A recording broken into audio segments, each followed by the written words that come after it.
Je me permets juste de rappeler que nous enregistrons cette conférence de ce soir qui, comme les autres, sera disponible en replay, entre autres sur la chaîne YouTube du Jane Goodall Institute France. Et le docteur Bruno Pelletier n'étant absent ce soir, c'est à moi que va incomber la joie et l'honneur de présenter un petit peu Joëlle Deverte pour ceux qui ne la connaîtraient pas encore. Et pour commencer, je vais vous citer, Joëlle. Vous avez dit: «Ma vie est faite de baleines, de coïncidences et de succès dans l'échec». Alors, autant vous dire Mhm. qu'en lisant cette introduction pour votre lettre de motivation pour le prix du jeune chercheur du Jane Goodall Institute France, tous les membres du jury ont été interpellés. Et d'ailleurs, vous en avez reçu le deuxième prix pour l'édition 2020. Vous êtes né et vous avez grandi à Bruxelles dans une famille de trois. Et je pense que vous le verrez dans son parcours, dans son approche, dans ses recherches. Elle a beaucoup de similitudes avec le docteur Jane Goodall. Comme elle, son engagement dans la recherche scientifique trouve ses racines dans l'enfance.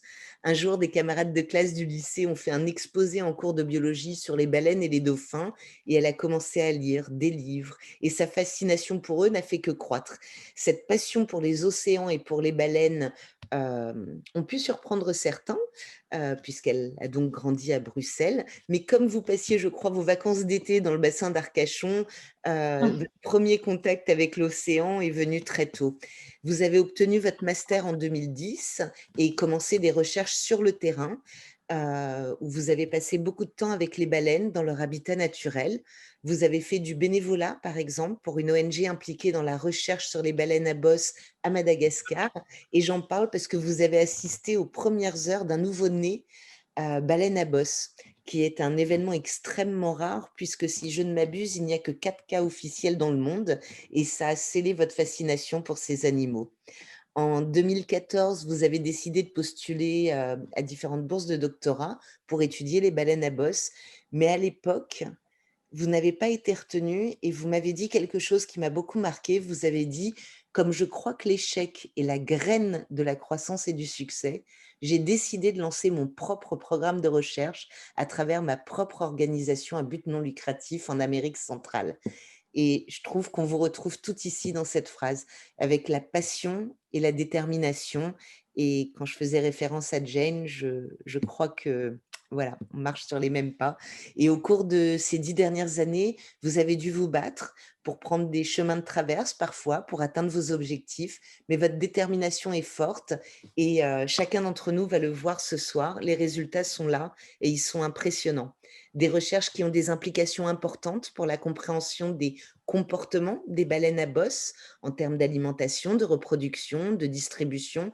Et comme Jane, encore une fois, vous avez fait le choix de travailler à la conservation de ces animaux si fascinants, en protégeant également leur habitat naturel et en impliquant les populations locales. Une approche holistique à laquelle nous sommes tous sensibles ici, ce soir, j'en suis certaine.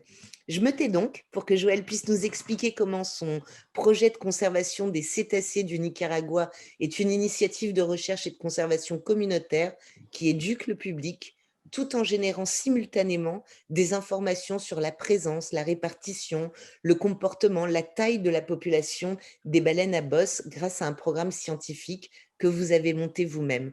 C'est un, je tiens à le dire, vous nous impressionnez tous beaucoup et on est ravis de vous accueillir ce soir dans ce cycle des conférences de Jane organisé par Fonalfort et le Jane Goodall Institute. Merci beaucoup. Quel beau résumé. Bon, je vais commencer avec la présentation. En tout cas, merci beaucoup de m'avoir invité aujourd'hui pour présenter mon projet. Je suis vraiment très contente de pouvoir le faire et surtout, je suis très contente que l'Institut ait reconnu mon projet et mes recherches. Donc, je propose de commencer la petite présentation. Est-ce que vous voyez bien mon écran? Ça va arriver.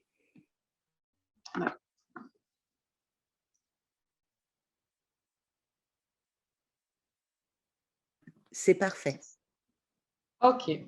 Donc, comme, comme l'a dit Galit, je vais donc vous présenter mes recherches sur les baleines à bosse au Nicaragua. comme j'ai expliqué là tout à l'heure, pour ceux qui n'étaient pas là, c'est une photo que j'ai prise cette année et je me suis dit que c'était vraiment la photo parfaite pour présenter l'interaction entre l'homme et les baleines à bosse. Alors, je vais quand même reprendre un petit peu mon parcours pour ceux qui sont intéressés de savoir qu'est-ce que j'ai fait ces dernières années. Alors, j'ai vu qu'il y avait une question dans le chat sur le master. Je n'ai pas fait un master en biologie marine, j'ai un master en biodiversité et écosystème qui est assez général. D'ailleurs, pendant toutes mes études, j'ai été tellement fascinée par un peu tout qu'à la fin de mes études, j'avais même pas encore vu une baleine et c'était pour ça que je voulais faire étudier la biologie. Donc, j'ai décidé de partir à Madagascar pour voir effectivement les baleines à bosse dans leur milieu naturel. Et j'ai fait ça avec l'association Cetamada. Donc, c'était en 2010, plus de 10 ans déjà. Ensuite, j'ai fait du bénévolat en Grande-Bretagne. J'ai étudié le grand dauphin avec Sea-Watch Foundation. Après, entre ça, j'ai fait un stage sur les plantes aquatiques invasives. Ça n'a rien à voir avec les baleines, mais c'est quand même dans le milieu aquatique. J'ai également étudié le grand dauphin avec Maury Guénos, qui est aussi une organisation non-profit sans… En fait, je parlais espagnol toute la journée. Enfin, c'est une organisation sans but lucratif. Voilà, c'est bon, j'ai trouvé. Donc, j'ai été étudier le Grand Dauphin. C'était un stage d'été de 10 jours. Et ensuite, j'étais tellement enthousiaste que je suis retournée et j'ai étudié le Grand Dauphin pendant 6 mois en Slovénie. Entre toutes ces expériences-là, en fait, quand j'ai obtenu mon master en biologie, j'étais spécialisée dans la biologie du bois. Ça étonne parfois un petit peu les gens, mais oui, je suis aussi spécialiste dans le bois et je travaillais au musée de l'Afrique centrale à Tervuren. Et puis, c'est en 2014 où j'ai vraiment dit, voilà, moi, ma passion, c'est vraiment les cétacés. Je pense que le bois, je vais laisser ça derrière moi. D'ailleurs, je me rappelle que mon patron m'avait dit, c'est dommage que les baleines ne sont pas faites en bois. Sur cette phrase, je suis donc partie du musée. Et en 2015, j'ai donc participé comme chef d'équipe à l'étude des baleines à bosse au Mexique avec Wells of Guerrero. Et je ne sais pas ce que c'était. Et en 2016, donc suite à toutes ces expériences que j'ai eues sur le terrain, je me suis dit que j'avais suffisamment d'expérience pour lancer mon propre projet avec ma propre association. Donc le projet s'appelle simplement le projet de conservation des cétacés au Nicaragua et cela est encore en cours depuis 2016 et prend en considération la science, éducation et la conservation. D'ailleurs, je vous ai mis, on est sur les réseaux sociaux. Si jamais vous voulez suivre le projet plus spécifiquement, je suis à peu près partout. Sur Facebook, Instagram, etc. Alors, en 2017, j'ai reçu le prix de Terre de Femmes de la Fondation Yves Rocher, justement pour mes travaux de conservation et l'implication des communautés locales. Ensuite, en 2018, j'ai quand même encore fait une intervention où j'ai étudié le Grand Dauphin avec l'association à l'Arc, qui se situe en Bretagne. Cette même année, j'ai eu un autre prix du John Denham de l'Ecology Project International. Et j'ai été également invitée à travailler sur les baleines à bosse au Costa Rica avec mes collègues.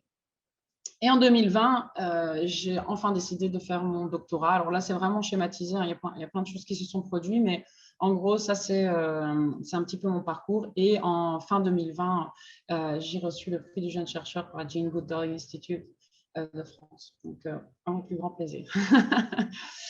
Voilà, un petit peu pour mon parcours. Si jamais il y a des questions dans le chat, je veux juste dire que je ne les vois pas. Donc, si jamais quelqu'un veut me les lire, il n'y a aucun souci. En fait, on posera les questions à la fin, si ça vous convient. On D'accord. vous laisse faire votre intervention pendant environ une demi-heure. Il y aura 20 minutes, une demi-heure. Ensuite, on fait les questions et ensuite, c'est Jean-François Coureau qui fera la conclusion. Parfait. Merci. Alors, je voulais un petit peu vous situer quand même le Nicaragua parce que je sais que pas tout le monde connaît le Nicaragua. Donc, on se situe en Amérique centrale et le Nicaragua se trouve littéralement au cœur de l'Amérique centrale et c'est un des pays les plus pauvres d'Amérique centrale.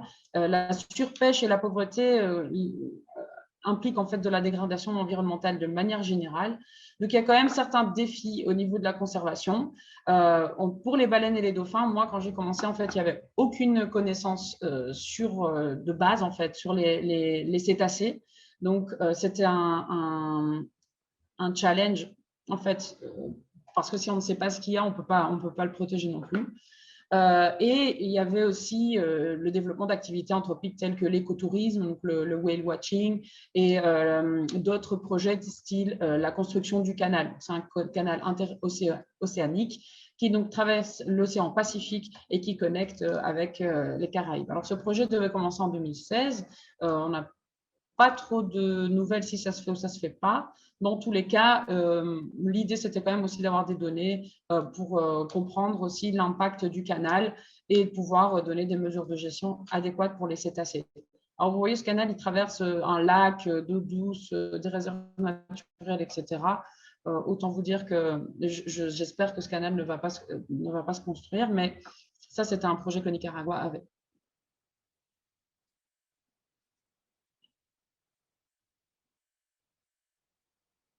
J'ai l'impression que mon ordinateur est un peu long. Voilà, alors je vais juste vous détailler un petit peu les trois piliers du projet de conservation des cétacés, qui est donc d'une part, c'est d'effectuer de la recherche scientifique. Donc vraiment, je voulais documenter les différentes espèces de cétacés au Nicaragua, évaluer la taille des populations, déterminer s'il y avait oui ou non des menaces en fait liées aux cétacés et comprendre leur distribution, leur utilisation d'habitat de manière générale. Et donc on fait du recensement. Donc je prends des données photographiques de distribution. Alors j'ai mis un poisson parce que j'arrivais pas à trouver un logo pour la génétique, donc j'ai mis un petit poisson. Et on fait aussi de l'acoustique. Voilà, donc ça c'est mon équipe de cette année locale. Ensuite, on a le programme éducatif qui vise à… Donc, dans le programme éducatif, j'ai pas mal de choses qui sont en cours. Mais on travaille donc avec les enfants des communautés locales. Donc, on organise des cours de sciences environnementales pour les sensibiliser à l'environnement de manière générale, pas que sur les cétacés. Hein. On parle de recyclage, pollution, les courants marins, l'agriculture, etc. Et alors, on fait une excursion avec eux dans le cadre de ce cours qui dure un semestre entier. Je forme également des biologistes nationaux, donc j'ai des étudiants à l'université de Managua, mais j'ai aussi donc la capitale du Nicaragua, et j'ai également des biologistes internationaux, donc des étudiants de master. D'ailleurs, j'en ai 2 qui vont venir là pendant l'été. Et on donne aussi des séances d'information aux pêcheurs pour les impliquer dans la conservation de l'environnement. Donc, de manière générale, l'éducation, ça passe vraiment par la sensibilisation et la formation. Ça, c'est le deuxième pilier du projet. Évidemment, je me suis inspirée d'autres projets. Toutes les expériences que j'ai eues dans le passé m'ont vraiment aidé à élaborer le programme les programmes spécifiques du projet. Et alors, la conservation, ça passe par partager les résultats avec le gouvernement. Donc, annuellement, je fais un rapport de mes recherches. Et c'est également développer une économie durable et alternative. C'est quoi, par exemple, donc l'écotourisme, donc l'observation des cétacés de manière durable. Je publie mes recherches donc, au sein de la communauté scientifique internationale, et on a aussi d'autres activités telles que des nettoyages de plages et des initiatives éco-responsables. Alors, les nettoyages de plages, pour l'instant, je l'ai mis en pause à cause du Covid, enfin de la Covid, pardon, mais j'espère reprendre cette activité bientôt. Mais en gros, on passe par de la gestion et le développement de plans durables dans le programme de conservation. Dans l'association, donc c'est une association assez modeste, qui est assez familiale aussi. Mon frère est le président de l'association et moi je suis la personne active, et j'ai vu d'ailleurs qu'il y a un des bénévoles qui s'est connecté aussi. J'ai quelques personnes qui m'aident bien évidemment dans la vie associative. Alors, la baleine à bosse, c'est un mammifère marin. Donc, j'ai rajouté une petite personne parce qu'en fait, vu que c'est un mammifère, il ressemble vachement à l'homme. Dans quel sens? Il a le sang chaud, il respire avec des poumons, et les baleines à bosse font de l'allaitement. Donc, mettent bas des petits baleineaux. Alors, ils font partie des cétacés. Au sein des cétacés, nous avons les odontocètes. Je vous rassure, il n'y aura pas de test à la fin, vous ne devez pas nécessairement vous rappeler de ce mot. Et les mysticètes. Donc, les odontocètes, ce sont les cétacés à dents. Et les mysticètes, ce sont les cétacés à fanons. Parfois, on dit les baleines. Alors, les baleines, pour moi, je dis baleine, c'est un cétacé à fanon. Par contre, voilà, il y a en tout cas en anglais, il y a whale, il y a killer whale, l'orque. Du coup, ce n'est pas un mysticète vu qu'il a des dents, donc ce serait un odontocète. Donc, parfois, le mot baleine n'indique pas nécessairement dans quel groupe il se situe dans les cétacés. Mais, comme ça, vous le savez aussi. Donc, dans les odontocètes, on a donc le grand dauphin, on a le cachalot. Et alors, dans les mysticètes, on a la baleine bleue et notamment la baleine à bosse et d'autres rorquals. Là, il y a quelqu'un qui a allumé son microphone. Donc voilà. Donc on se situe. T'inquiète pas. Ok. Donc on se situe dans les mysticètes, les cétacés à fanon, et je vais me focaliser principalement sur la baleine à bosse.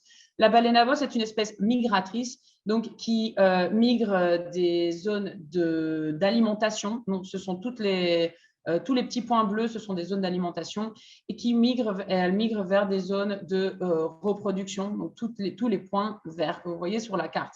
Comme vous pouvez le voir, donc il y a, dans l'hémisphère nord, il y a une zone d'alimentation, et dans l'hémisphère sud, il y a également des zones d'alimentation.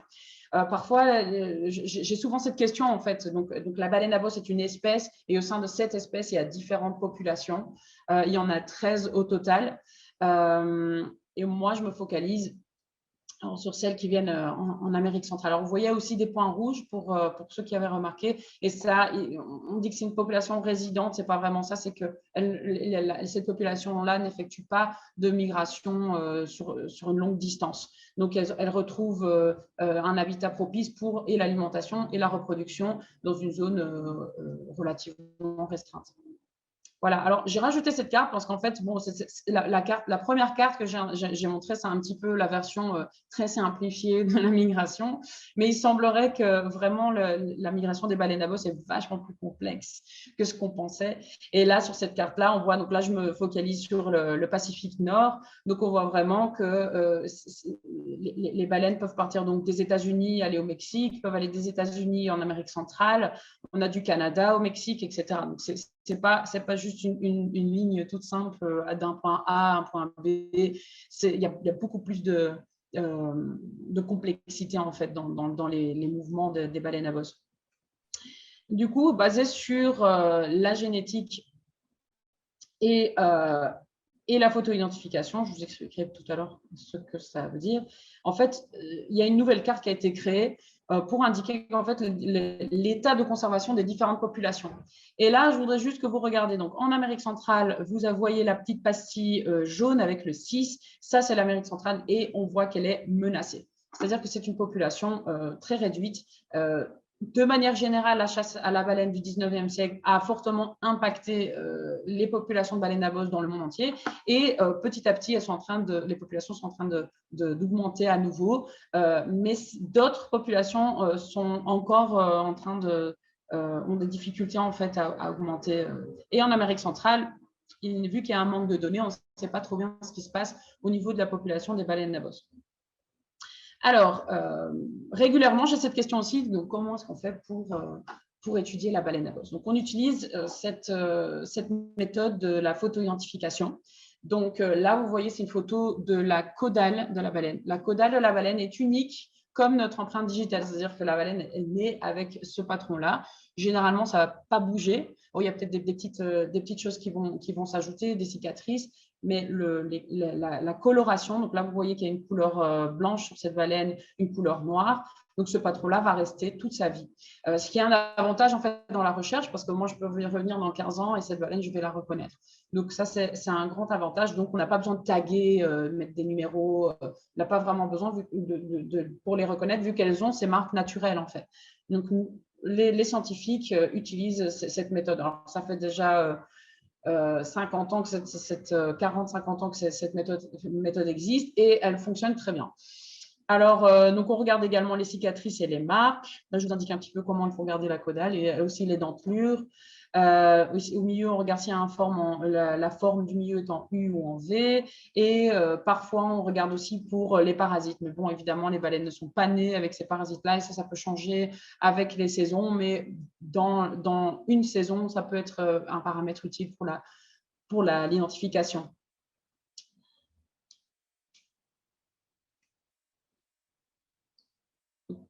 Alors là, je vous ai mis en fait une photo d'une sortie en mer. Donc évidemment, on va en mer pour récupérer ces informations-là. Donc là, vous voyez que je suis sur l'avant du bateau pour essayer de faire une photo d'une caudale de baleine.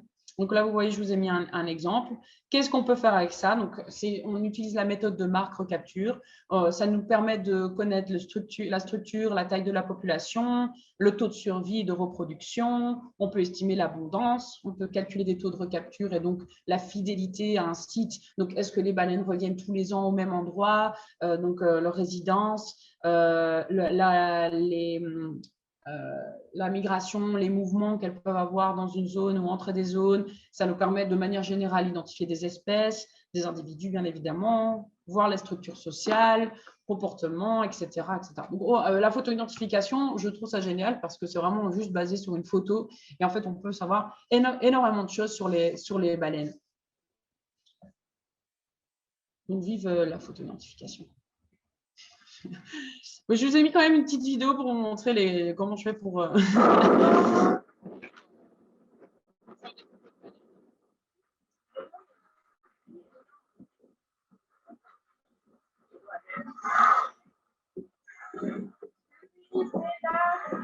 Il y a même des dauphins tachetés d'ailleurs.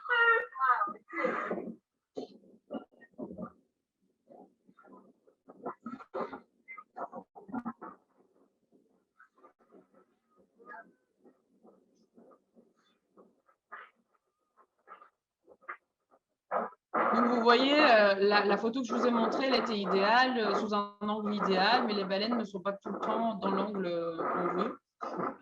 La preuve en image.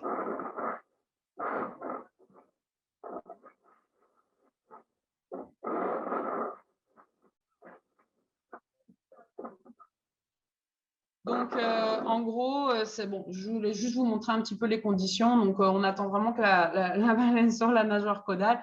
Et je le dis toujours, c'est un vrai boulot. Ça n'a pas l'air comme ça, mais c'est pas facile d'avoir une photo de caudale de baleine.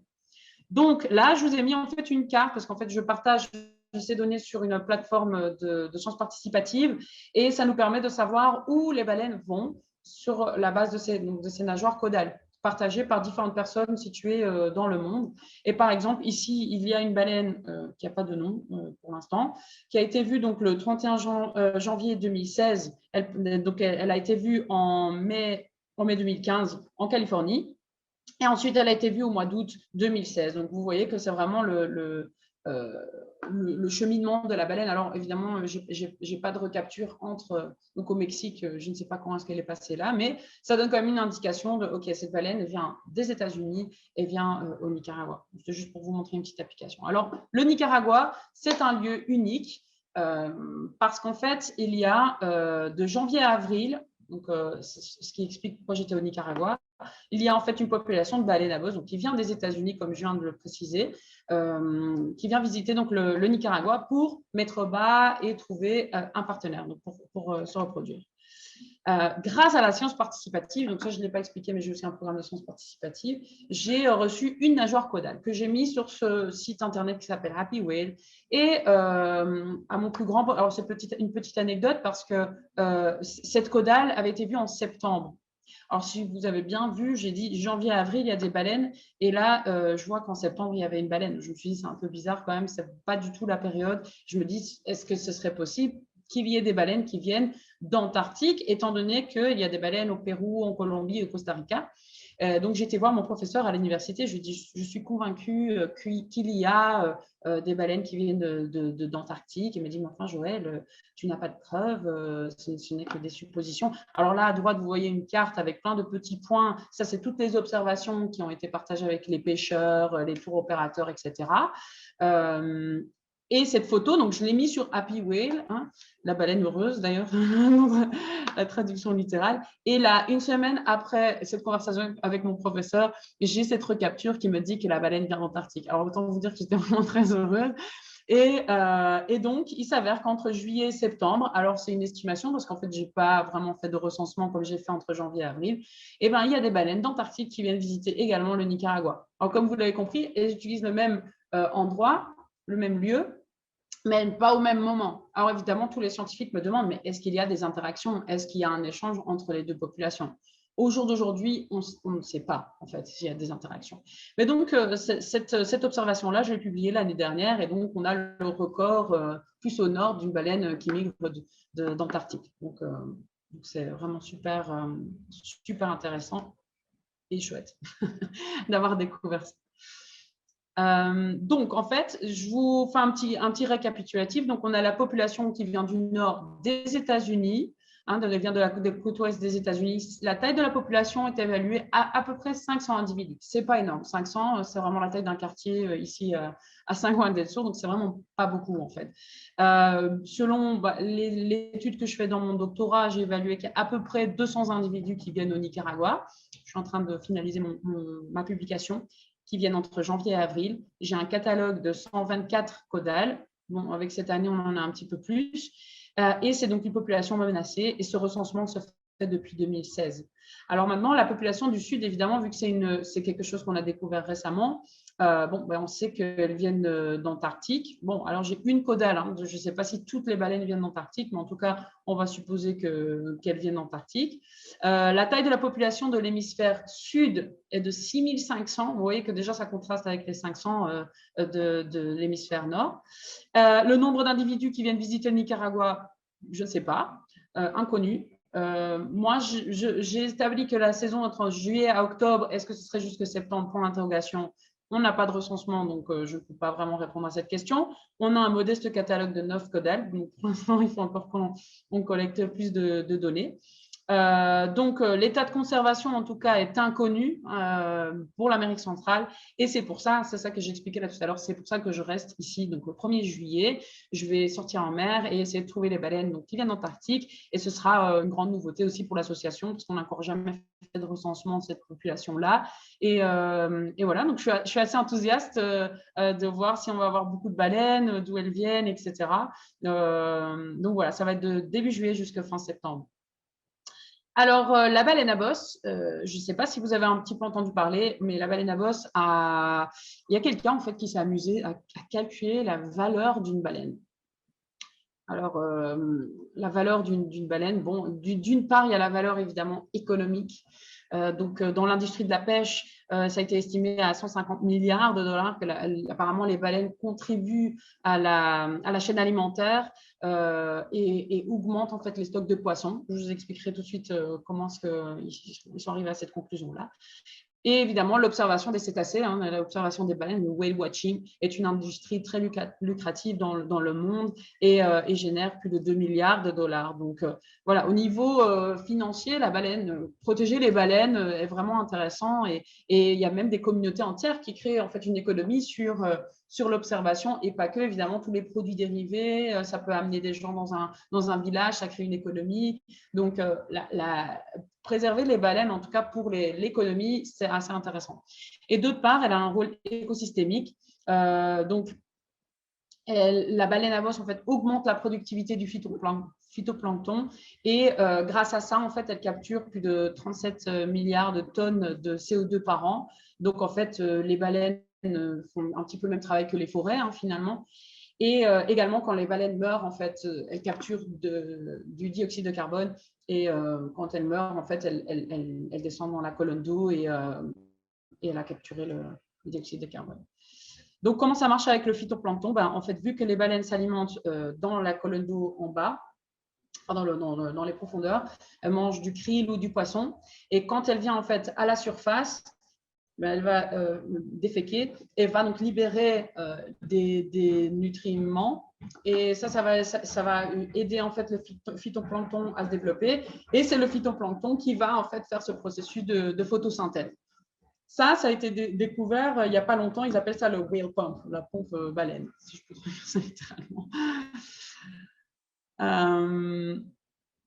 Alors, la seconde chose en fait que j'ai découvert en étant au Nicaragua, c'est que comme je vous ai expliqué au tout début, les baleines vont dans des zones d'alimentation, elles s'alimentent là-bas, elles ne se reproduisent pas et elles migrent dans des zones de reproduction. Donc, les deux activités sont complètement séparées. Donc, elles ne mangent pas pendant des mois. Donc, elles vivent en fait sur leur budget énergétique. En fait. Donc, elles mangent pendant des mois. Et dès qu'elles ont suffisamment d'énergie, elles commencent la migration et elles vont dans des zones de reproduction. Par exemple, des baleines qui n'ont pas assez mangé ne vont pas, par exemple, migrer. Elles vont rester dans les zones d'alimentation, elles ne vont pas aller dans les zones de reproduction.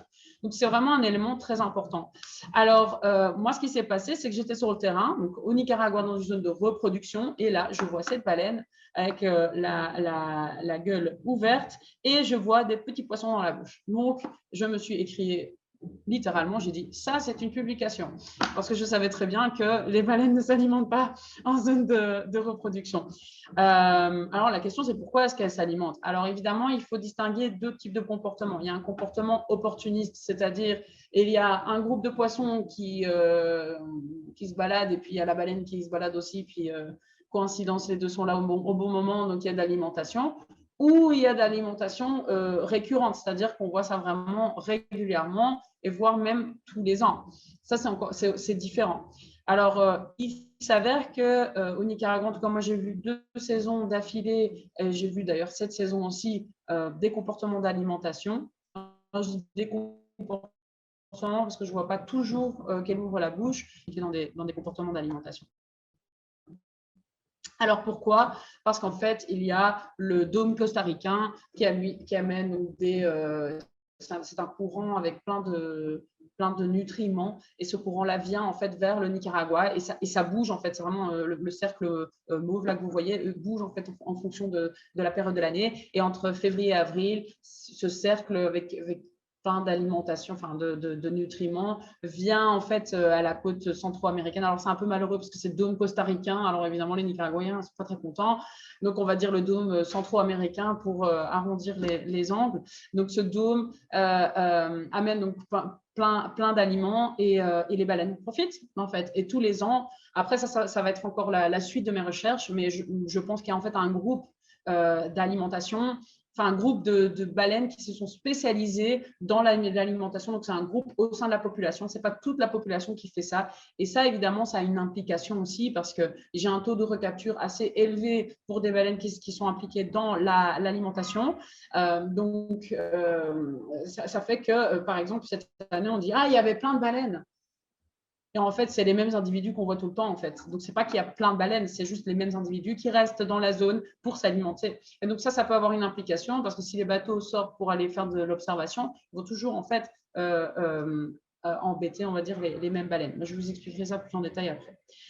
J'ai mis un point d'exclamation parce que, évidemment, vu la diapo précédente que je vous ai montré sur les baleines en fait, qui fertilisent un petit peu l'écosystème, bah, évidemment, avoir les baleines qui s'alimentent au Nicaragua peut également impacter en fait, les stocks de poissons en fait, localement. Donc, ça, c'est vraiment intéressant. Alors, il n'y a pas de preuve parce qu'évidemment, cette recherche qui a été effectuée sur les baleines a été faite dans une zone dans le monde. Est-ce que ça s'applique au Nicaragua?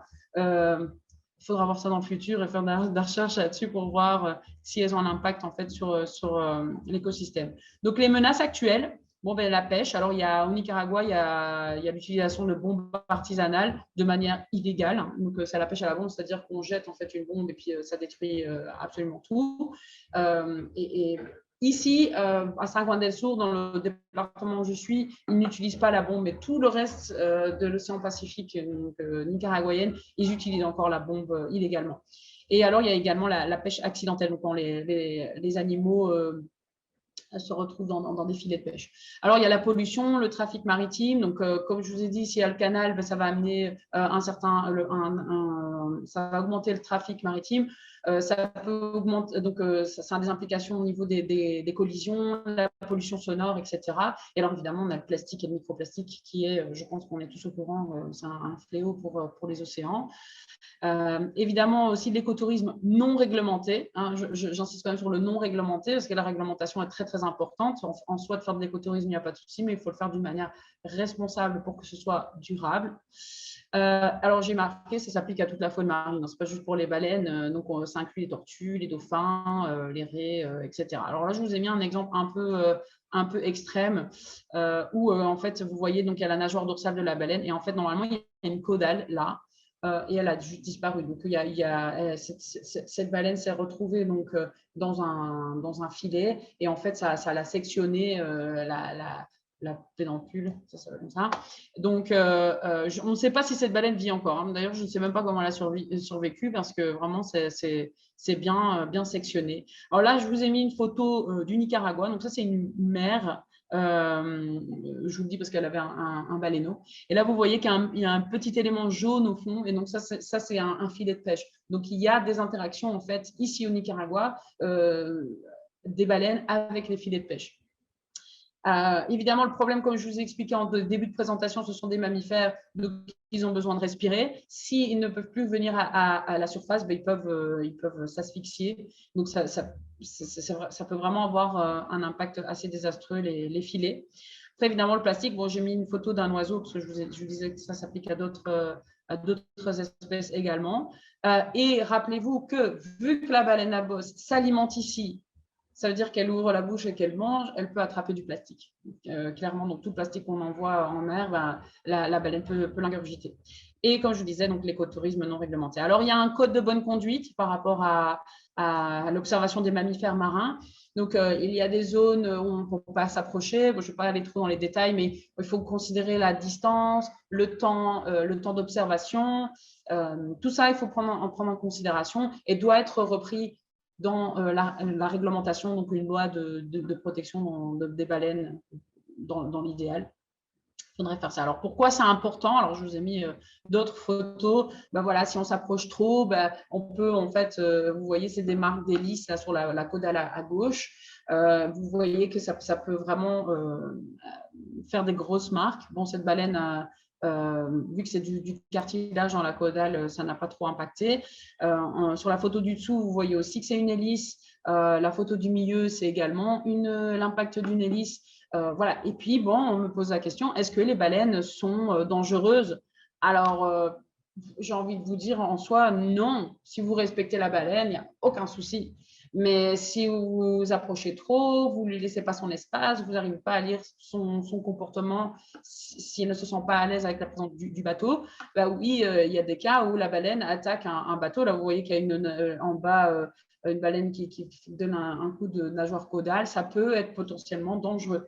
J'ai entendu une histoire au Mexique, une dame est morte, décédée en fait sur un bateau d'écotourisme parce qu'une baleine a donné un coup de nageoire caudale. Après, je me demande, il faut quand même aller vraiment près sur la baleine pour que ça se passe. Donc, et il y a un grand questionnement sur le comportement aussi du capitaine ou du guide qui a amené les touristes. Parce que moi, je vous dis d'expérience, une baleine ne vient pas comme ça spontanément au bateau, lui donner un coup de caudale et puis repartir. Ça montre que je n'ai jamais vu ça en 10 ans. Donc, je pense quand même que le comportement des personnes joue beaucoup. Alors, je vous ai mis une autre photo là en haut à droite avec une grosse croix rouge. Voilà, vous voyez que le bateau va dans un sens, vous voyez que la baleine va dans l'autre sens. Bon, a priori, la distance, c'est pas bon, la direction, c'est pas bon, etc. Alors, je vais juste donner quand même un petit commentaire sur cette photo. J'ai mis cette photo à titre d'exemple pour dire que ça, c'est pas un bon comportement, mais si on regarde bien, on voit que le bateau, il ne navigue pas. En fait, il est à l'arrêt. Parce qu'on voit qu'il n'y a pas de petites vagues blanches sur le côté, donc il est à l'arrêt. Donc là, si la baleine décide de se rapprocher, il y a pas, ça c'est la baleine qui décide en fait. Donc là, c'est un petit peu pas un bon exemple parce qu'en fait, on voit vraiment que le bateau ne fait rien de mal. Mais c'était juste pour vous montrer qu'ils étaient un petit peu trop proches et pas du tout dans la même direction. Ils ne respectent pas les règles d'observation des cétacés si jamais ils étaient en navigation. Alors, comme je vous expliquais, vu que c'est une espèce migratrice, en fait, elle crée une couche de graisse et ça, c'est vraiment leur budget énergétique. Donc, les baleines à bosse vont s'alimenter, ils vont avoir un certain budget. Et moi, je dis toujours, c'est un peu comme nous, quand on va en vacances, on va épargner un peu d'argent, on va partir en vacances et on va faire en sorte qu'on puisse faire nos vacances avec le budget qu'on a établi. Après, par exemple, il y a peut-être des choses qui vont venir sur notre notre chemin quand on est en vacances, qu'on n'avait pas prévu. Donc, on va dépenser un petit peu plus d'argent. Et vers la fin des vacances, on se dit, bon, ben là, il va falloir un petit peu se limiter. On va faire des choix dans nos activités. Et c'est exactement la même chose avec les baleines, en fait. Parce que si on fait de l'observation des cétacés de manière non durable, donc sans respecter l'animal, en fait, on peut utiliser son budget énergétique et donc, du coup, elle ne peut pas l'investir dans la reproduction, elle ne peut pas l'investir dans d'autres activités telles que la migration. Elle peut avoir des difficultés, en fait, à effectuer juste déjà la migration de retour vers les zones d'alimentation si elle a utilisé tout son budget, en fait, énergétique. Donc, ça, c'est vraiment un élément très, très important. Et je ne voulais pas préciser, mais c'est comme l'hémisphère nord, les baleines, elles font plus de 5000 km et celles d'Antarctique, elles font plus de 8000 km. Donc, la recapture qu'on a, c'était 8600 km. Donc, c'est quand même énorme. Et la population du Sud, par exemple, ne s'alimente pas. Donc, ils ne peuvent pas encore tricher comme il y a des personnes qui vont en vacances ici au Nicaragua et voilà, ils n'ont plus de budget, c'est pas grave, ils vont se trouver un petit job dans le bar et puis ils vont survivre encore un petit temps. C'est ça que font les baleines du Nord, hein, elles s'alimentent pour rester un petit peu plus longtemps. Et par contre, celles du Sud, a priori, ne s'alimentent pas. Donc, il n'y a pas cette option de je vais tricher un peu pour rester plus longtemps. Donc, tout ça, ça a évidemment des implications pour la conservation des cétacés. Alors, je vous ai mis aussi une carte de résumé pour vous montrer la réglementation qui existe en Amérique centrale sur l'observation des cétacés. Évidemment, vu que la baleine à bosse est migratrice, il faut en fait idéalement aussi que tous les pays aient une réglementation en fait. Alors, là où il y a des réglementations, donc c'est à El Salvador en 2020, donc ils ont commencé l'année dernière. Au Costa Rica, ils ont commencé en 2005 et alors au Panama en 2017. Là où il n'y a pas de réglementation, c'est le Guatemala, Honduras et Nicaragua. Alors, comme je dis toujours, les lois, ça ne protège pas. Hein. Je veux dire, sur le papier, on peut dire qu'il faut protéger les baleines, mais s'il n'y a pas, si elles ne sont pas mises en application, s'il n'y a pas si on ne fait pas respecter la loi, en fait, ou cette réglementation, ça n'a aucun sens. Donc, c'est quand même un élément très, très important. Dans des pays en voie de développement comme ça, c'est quand même un grand défi.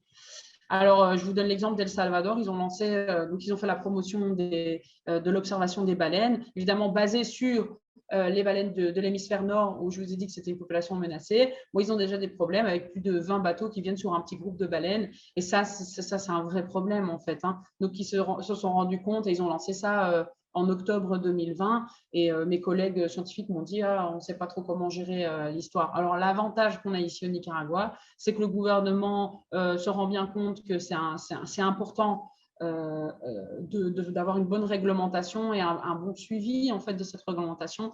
Et donc, ils aimeraient bien faire de la promotion des cétacés, mais pas avant qu'une réglementation soit mise en place et d'avoir bien fait la promotion en fait de cette réglementation. Donc, pour l'instant, on est aussi en train de travailler là-dessus cette année. Alors, une autre implication, par exemple, de générer toutes ces connaissances, en fait, hein, de toutes mes recherches, par exemple, ça peut être aussi la gestion spatiale, en fait, d'une zone. Alors, je vous ai pris un exemple des États-Unis, où ils ont, donc là, vous voyez là, sur la carte, vous avez des petits points noirs, donc c'est des baleines à bosse. Les petits triangles bleus, ce sont des baleines bleues.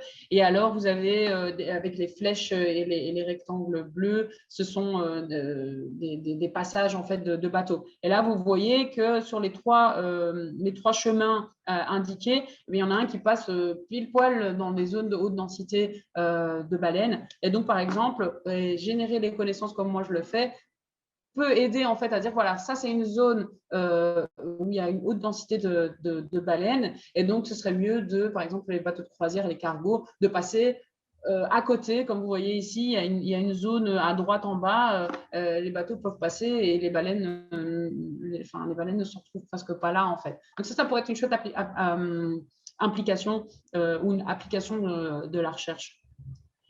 Parce qu'évidemment, les collisions, ça peut être un problème potentiel pour les baleines. Voilà, donc, alors évidemment, l'implication, c'est toujours un peu difficile pour les gens de se dire comment est-ce que je peux aider, qu'est-ce que je peux faire pour les baleines.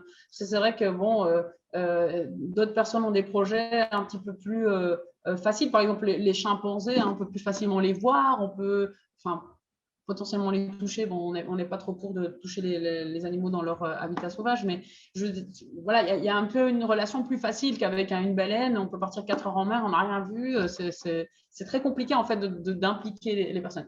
Donc moi, ce que je propose, c'est de devenir un éco-citoyen, c'est-à-dire en fait faire un geste au quotidien qui peut aider en fait à la protection des baleines et surtout de leur habitat naturel en fait. Donc, par exemple, si vous êtes dans une zone touristique, bah, évitez les pailles avec vos cocktails. Moi, personnellement, si je bois un verre, je dis sans la paille. Ou alors, vous avez aussi des pailles réutilisables. Vous pouvez utiliser des sacs réutilisables. Préférez des gourdes aux bouteilles en plastique. Voilà. Après, je sais très bien que moi, j'ai eu une période un peu dans ma vie où je me suis dit, j'ouvrais mon frigo, j'étais stressée parce qu'il y avait du plastique et puis je voyais du plastique partout et je me suis dit, je suis une personne horrible. Bon, le problème, c'est que tout, c'est pas impossible de tout éliminer, mais je pense que quand on veut faire un changement dans sa vie, il faut toujours commencer par quelques petites choses. Je me dis, si voilà, vous êtes parti, vous avez oublié votre gourde et que vous achetez pour une fois une bouteille en plastique, bon, faites en sorte que ça ne se retrouve pas dans l'environnement, par exemple. Donc, faites aussi des sorties avec des capitaines ayant une bonne approche, mais ça, c'est de manière générale. Si vous partez en vacances, n'hésitez pas à faire la réflexion au guide ou au capitaine si vous voyez que c'est un comportement totalement inacceptable. Évidemment, parlez-en à votre entourage parce que plus on est, plus l'impact va être fort. Hein. Je le dis toujours, si la conservation, c'était comme si le message de conservation pouvait le propager comme le corona, ben, franchement, on aurait déjà sauvé la planète en 1 an et demi. Donc, je me dis, voilà, vous voyez, le corona, c'est parti d'une personne et finalement, ça a contaminé tout le monde. Donc, je me dis, on pourrait aussi contaminer tout le monde avec un message positif pour la conservation. Et voilà, en particulier avec mon association, vous pouvez adhérer à l'association et soutenir les actions. Via plein de manières différentes. Notamment, j'ai des produits que je vais vous présenter juste après si jamais ça vous intéresse. Et donc voilà, je suis arrivée à la fin de ma présentation. J'espère que ça vous a plu. Si vous avez des questions, n'hésitez pas. Et voilà, je vous passe le mot. Merci Joël. Il y a énormément de questions, mais alors vraiment énormément. Et quand je vois l'heure, je me dis, bon, au maximum, ce qu'on fera, c'est qu'on notera les autres, les questions auxquelles on ne pourra pas répondre et on se permettra de vous envoyer un email à ceux qui l'ont posé la question, puisqu'on a la chance d'avoir les emails de tout le monde. Alors, si on essaye de regrouper les questions par thème, on peut déjà voir un certain nombre de questions sur comment distinguer ou reconnaître les baleines qui viennent du nord de celles du sud? Comment on fait pour calculer le nombre d'individus d'une population? Est-ce que c'est en prenant la photo de chaque caudale? Et est-ce que vous prévoyez de poser des balises GPS? Ça, c'est un peu la première thématique. Oui, d'accord. Donc en fait, on a une formule en fait qu'on utilise, donc justement pour où en fait on identifie un certain nombre de baleines une année. La prochaine année, on identifie des nouveaux individus ou les mêmes, et après on recalcule en fait le taux de recapture, et de cette manière-là, on peut calculer en fait la taille de la population. Bon, je vous la fais en bref. Et alors les balises, bah oui, c'est possible, hein, mais j'ai très souvent en fait à chaque fois j'ai cette question. Les balises, bah, le problème, une balise, ça coûte 2000 €. Et quelle est l'information qu'on va en avoir? On va en ressortir. Il faut voir aussi la question de recherche. Alors, on va mettre une balise sur un individu, un seul, et une population de 500 ou 6500. OK, on va avoir des informations très détaillées d'un individu, mais est-ce que ça a du sens? Ça pourrait avoir du sens, par exemple, si c'est un individu que je vois en comportement d'alimentation, de voir où il va, qu'est-ce qu'il fait, etc. Ça pourrait être très intéressant de le faire, mais pour l'instant, les finances, donc ça veut dire que pour avoir un échantillonnage suffisant, il faut au moins 10 balises, donc ça fait 10 fois 2000, voilà. Donc c'est un investissement assez élevé pour finalement, donc tout dépend en fait de la question de recherche. Pour l'instant, franchement, avec des budgets comme ça, je pense que c'est mieux de faire des sorties en mer, d'autant plus que j'ai des informations sur différentes espèces, différentes populations, différents individus, au lieu d'investir sur un seul individu. Donc moi, par exemple, c'est un choix, et parce que c'est aussi pour l'instant, peut-être que dans 10 ans, je mettrai des balises, mais dans tous les cas, pour l'instant, vive la photo-identification. C'était très clair, merci. On a aussi différentes questions sur l'implication des pêcheurs, sur que peuvent faire les pêcheurs pour protéger les baleines à bosse et aussi est-ce que les actions de formation dont vous avez parlé, vous avez l'impression qu'elles ont un impact concret sur la population? Alors, qu'est-ce que le pêcheur peut faire? Déjà, de les avoir dans notre projet de sciences participatives, déjà, ça les fait un petit peu participer dans la recherche et ça les fait un petit prendre conscience en fait de l'importance aussi des baleines. Alors, au-delà de ça, évidemment, on leur explique, bah, ils peuvent récupérer leur filet de pêche parce que parfois, en fait, il y a des filets qui se retrouvent Mmh. en mer et ils les laissent dériver. Et c'est ça le problème, en fait. Ce sont les filets délaissés, en fait, qui posent principalement le problème. Ils appellent ça des ghost nets, vraiment des filets fantômes. Et c'est là où les animaux restent. Les filets, gérer leur filet de pêche, ça c'est vraiment déjà pas mal. Évidemment, il y a plein de petits gestes qu'ils peuvent faire. Par exemple, ils ont leur huile pour le moteur.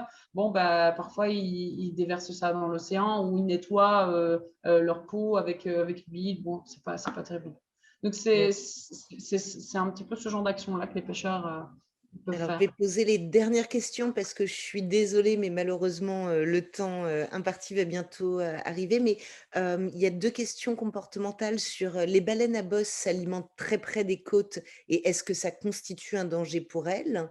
Et la deuxième question, c'est est-ce qu'elles sont fidèles à leur zone de reproduction ou d'alimentation? Alors, pour la première question, oui, évidemment, vu qu'elles sont dans les zones côtières, bon, évidemment, je peux faire juste déjà une présentation entière sur l'écologie des baleines à bosse. Mais les couples mères baleineaux utilisent principalement les zones côtières. Donc, ça, les baleineaux sont évidemment les individus les plus sensibles de la population. Donc, le whale watching, les collisions, les filets, etc., bien évidemment, peut avoir un impact sur la survie de la population globalement, en fait. Donc, oui, le fait qu'ils sont dans des zones côtières, c'est là où il y a le plus d'activité anthropique aussi. Hein. Et c'est là où il y a aussi plus de pollution. Ici, le Nicaragua, il y a encore un grand travail à faire sur la pollution. Moi, parfois, je me baladais sur la plage, ça me déprime parce qu'en fait, je veux juste me balader et en fait, je me retrouve à nettoyer la plage en fait parce qu'il y a du plastique partout. Donc, il y a un grand travail à faire de fond. Et comme je vous disais, vu qu'elles s'alimentent, ben, les baleines peuvent ingurgiter le plastique, donc ça peut les impacter aussi, bien évidemment. Et alors Donc, la encore une fois, dernière question avant qu'on laisse la parole, de la conclusion à Jean-François Couraud, c'était est-ce que le gouvernement du Nicaragua prend déjà en compte, vos recherches, les résultats de vos recherches? ah ben, pour le coup, cette année, il y a quand même un intérêt de la part des institutions pour la conservation des mammifères marins. Alors, c'est nouveau de cette année. Et ils m'ont contacté comme étant l'unique expert du Nicaragua pour leur apporter mes connaissances. Et c'est quand même assez exceptionnel parce que déjà, les politiciens, de manière générale, je pense qu'ils essayent d'éviter d'avoir les scientifiques parce que voilà, on ne va pas nécessairement dans leur sens. Et ici, je trouve que c'est quand même une démarche incroyable qui veulent m'intégrer dans la conservation des mammifères marins. Et je trouve que c'est une grande avancée. Donc oui, il y a un intérêt, mais depuis peu parce qu'ils ont vu que l'écotourisme peut être positif pour eux et de préserver les mammifères marins. Ils commencent à comprendre que c'est important. Donc, comme je disais, on est en train de travailler sur une réglementation justement pour la protection des mammifères marins au Nicaragua. Mais ça, c'est nouveau. Là, je vous dis ça comme ça, mais c'est pas vraiment encore très officiel. Et ici au Nicaragua, on se réjouit quand les choses sont faites. Donc là, c'est le processus. Donc je, pas, je vous le dis un petit peu à tâtons, quoi. C'est pas, la démarche est en route. Alors, je me fais l'écho de nombreux commentaires, sur le chat pour vous remercier infiniment. C'était passionnant, c'était vraiment, parfaitement maîtrisé, présenté avec beaucoup de pédagogie et je suis sûre que Jean-François va en faire une conclusion passionnante également. Merci beaucoup Joël. Merci Merci Lucie. Joël. J'allais effectivement, comme les autres auditeurs, dire combien votre présentation a été formidable et vraiment à la hauteur du portrait élogieux que Galit a fait en introduction. C'était vraiment passionnant. Et je me suis dit que avec ce rythme de vie que vous menez, vous allez à la fin de votre existence avoir conduit 3 vies au lieu d'une, tant effectivement votre activité est intense et efficace et pleine. Bravo. Alors, ce qui étonne quand on parle des baleines, c'est bien sûr la fascination qu'on a pour elles, mais on peut dire que ce n'est pas étonnant, elles sont tellement immenses, tant par leur masse que par leur déplacement, tellement étonnantes. Mais je me dis aussi qu'on a un sentiment de proximité avec elles, et ça c'est paradoxal. Nous sommes si petits dans un milieu où la pesanteur compte alors que pour elles ce n'est pas le cas. Morphologiquement, on n'a plus rien à voir si ce n'est qu'à l'intérieur, nous sommes quand même bien des mammifères, c'est vrai. Mais pourquoi effectivement nous sentons-nous si proches? Et je vais me permettre donc de vous poser cette question alors que tout nous distingue. Je pense quand même, c'est une question assez étonnante. Moi, je pense que la baleine, de manière générale, attire l'attention parce que justement, elle est un petit peu mystérieuse. Je pense que le mystère de la baleine dans les océans, enfin, on ne sait pas trop comment ça se passe. L'océan, de manière générale, je pense que c'est le mystère qui attire énormément. Et après, la baleine est super charismatique. Quand on voit une baleine, c'est quand même très impressionnant et ça change une vie, vous voyez. Mais moi, je pense que c'est assez impressionnant, surtout quand on les voit sauter et je veux dire, on se sent vraiment petit. Après, je me dis, bon, il y a certaines personnes qui n'ont pas vu de baleine, mais je pense que oui, c'est son charisme, je pense qu'il doit attirer. Peut-être vous avez une autre réponse. Oui, alors peut-être que espèce sociale, finalement, avec des rapports familiaux qui nous rapprochent, fait partie aussi de cette proximité hein, que l'on ressent avec cette espèce si différente. Alors, merci d'avoir terminé, parce que c'est toujours un message qu'il faut passer, mais ça va terminer par les gestes éco-citoyens, parce qu'en chaque occasion, il faut effectivement rappeler ce qu'on peut faire, très modestement à notre niveau, mais multiplié par des milliards d'habitants de cette planète, ça finit par compter énormément. Et c'est vraiment une partie de notre survie, malheureusement, qui se joue. Notre survie, celle des des animaux de cette planète. Je me suis posé la question aussi, mais comme tout le monde, plus ou moins, j'imagine, et comme vous, comment trouver cet équilibre entre le tourisme d'observation de la faune en situation, qui a une valeur pédagogique et une valeur effectivement de défense de la biodiversité, et en même temps ne pas évidemment importuner les espèces pour aller à l'encontre de buts recherchés. Équilibre difficile à trouver et ça rejoint peut-être simplement le tourisme de masse sur certaines plages du monde entier. Évidemment, quand on parle de ces espèces totalement exotiques dans des milieux complètement différents, on peut se poser aussi la question, mais pourquoi aller au bout du monde? Et moi, j'ai un message qui me tient toujours à cœur. Avant d'aller au bout du monde, allez au bout de votre jardin ou de votre balcon, parce que finalement, souvent, on ignore ce qu'on a à côté de nous. Et en tant évidemment responsable de centre de soins, j'ai toujours à cœur de dire aux gens, mais les espèces que nous accueillons, elles ne sont pas extraordinaires si vous ne nous y intéressez pas. Donc, commencez par regarder ce qui vous entoure et vous verrez combien c'est passionnant. Et quand vous irez au fond de votre jardin, il y a l'humilité de vous mettre à genoux pour observer aussi non seulement ce qui est à votre hauteur, mais aussi ce qui est sous votre nez et sous votre pied. Voilà, c'est comme ça, je pense, qu'on a à la fois le sens de l'humilité et le sens que nous appartenons à une biodiversité extrêmement variée, de l'infiniment petit à l'infiniment grand que vous nous avez décrit. Merci encore. Merci à vous. Et Merci. bonne mission à vous. Je me retourne vers Galit. Il me semble que nous allons avoir quelques congés avec notre auditoire, puisqu'il y a l'été qui va se passer sans qu'on puisse se retrouver. Et si je ne m'abuse, le prochain rendez-vous, c'est le 30 septembre. C'est bien cela? Exactement. Et quel rendez-vous qui plus est. On va être patient et on va bien entendu souhaiter à tout le monde, à Joël, comme aux gens qui nous sont proches et fidèles, un très bel été.